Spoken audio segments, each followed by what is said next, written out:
Hi there, it's Nikki here from Happy Hormones for Life, and today I am going to be talking about the 80/20 rule and how it saved me. Because I learned about the 80/20 rule when I went to nutrition college and decided it was going to save my life because I didn't want to give up my three favorite things: coffee, chocolate, and red wine. Um, so when I read about this way of approaching health, I was absolutely delighted I could have my treats and still be healthy. And this is what we tell all our clients in fact in terms of their programs and following a healthy lifestyle, that the 80/20 rule is there if they need it, and we strongly recommend that they do adopt it. It means basically trying to eat nourishing, nutritious foods, um, and staying healthy and doing healthy things 80% of the time, and the other 20% you can relax a little and not worry too much. And many health and diet experts actually agree that this is a much more sustainable way of getting and staying healthy, whilst not ruining your life. So, what are the reasons you might want to think about this 80/20 rule? Firstly, it stops you turning into a crazy health freak. Now, I mean that respectfully, but once you get started on the healthy lifestyle and bandwagons, you can easily get quite obsessed with it. They've called this now orthorexia. It is a thing, and it's just another addiction, if you like, and it can lose you your friends and family and make you go a bit crazy. So also, it's another form of stress on the body and anxiety, which we've got enough of already. We don't need that. Secondly, the 80/20 rule allows you to eat out. Now, let's face it, with the best will in the world, everybody needs a break from cooking. So eating out is a real pleasure, whether it's at a restaurant or at somebody's house. And you can't always stick to your healthy eating program. So sometimes you just have to relax a little bit and be sociable. Unless, of course, you've got food allergies or sensitivities, obviously, that's an exception. The third reason the 80/20 rule is so good is that it gives you some room to let go and celebrate. If it's somebody's birthday, or if you just actually just really want that piece of chocolate cake, or that freshly baked slice of bread, or that super chilled glass of Sauvignon, don't deprive yourself if you really, really want it. Just make it 20% a 20% treat and enjoy every last mouthful or glassful. Don't ever feel guilty about it either, because all that's going to do is stress your body out and undo all the pleasure you got from having that treat. Number four, it can actually give you more control. So when you're constantly trying to resist certain foods, whatever they are, it often makes you want them more, doesn't it? If I tell you can't have something, you immediately just can't stop thinking about it. So by not demonizing foods, not making them bad or naughty, it allows you then to have more control. And if you have them in your 20%, if you're doing all the right things 80% of the time, it's not going to have that big an impact. Now, obviously, there's caveats to this. I don't want you to go binge eating on all the wrong things and making sure you're getting your maximum 20% all the time. It's not about that. It's just allowing yourself a bit of wiggle room.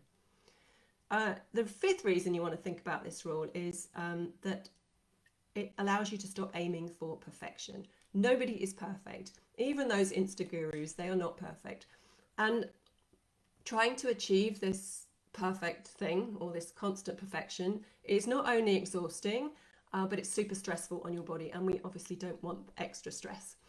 And when you fail, which most people fail because we're trying too hard to be perfect, you tend to fail spectacularly, beat yourself up, and binge on all the wrong things, too much of them. So it by stop aiming for perfection and more about balance, then you're going to be more in control and avoid those excessive roller coaster binge type behaviors.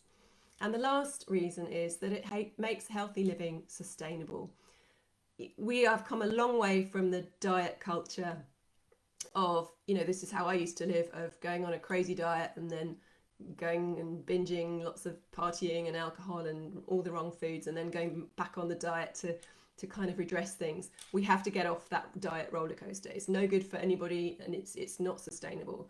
So, but I don't think like healthy living is sustainable unless you have a break now and then. And when you focus on balance and moderation instead of 100% perfection, your healthy lifestyle is going to be more sustainable, and actually it's going to be more fun as well. So following the 80/20 rule doesn't require any calculating or prep. It's just about an approach, a mindset, approaching your health and fitness, because this applies to exercise too, with more balance.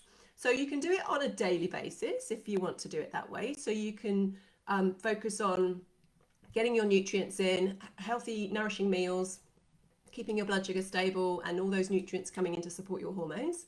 And then you can include on a daily basis your 20% indulgence. Now, I don't recommend you do it, you make it a mission to get your 20% in. It's not about, you must do it exactly right.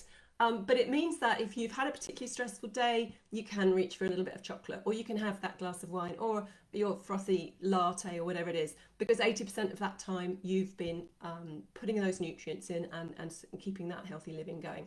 Now, like I said, don't make it a mission to get your 20% in. It's just for those times when you can just relax about it a little bit. I prefer to do it on the weekly basis, although I do have some days like that, but I do it on a weekly basis, where the Monday to Friday thing is usually my 80%. It's usually pretty good. I can get into a nice routine with my meals. And then at the weekends, I can relax a little bit and have my treats and not worry too much about it, so I don't get too obsessed. And just because, like I said, just because you have your 20% allowance doesn't mean you have to use it. It's there if you need it.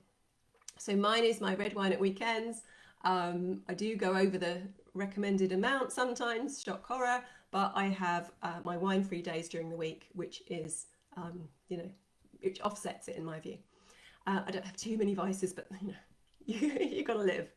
I try and stay gluten-free as much as I can. The 80% thing, I do a little bit more than that because I know it does bloat me out when I eat it, but I won't panic or get anxious if I mistakenly have a bit of gluten in my meal, or if they've given me gluten instead of gluten-free option, or if I have a little bit of cake at somebody's birthday. It's not the end of the world.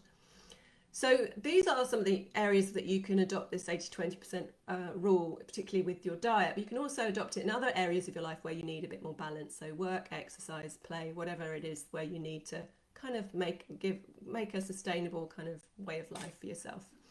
I hope that was helpful. A quick reminder that we're not aiming for perfection here, that balance is much more preferable when we're looking long term, which is what we're all striving for. Contact us if you need any help with anything, and I hope you're all well, and see you soon.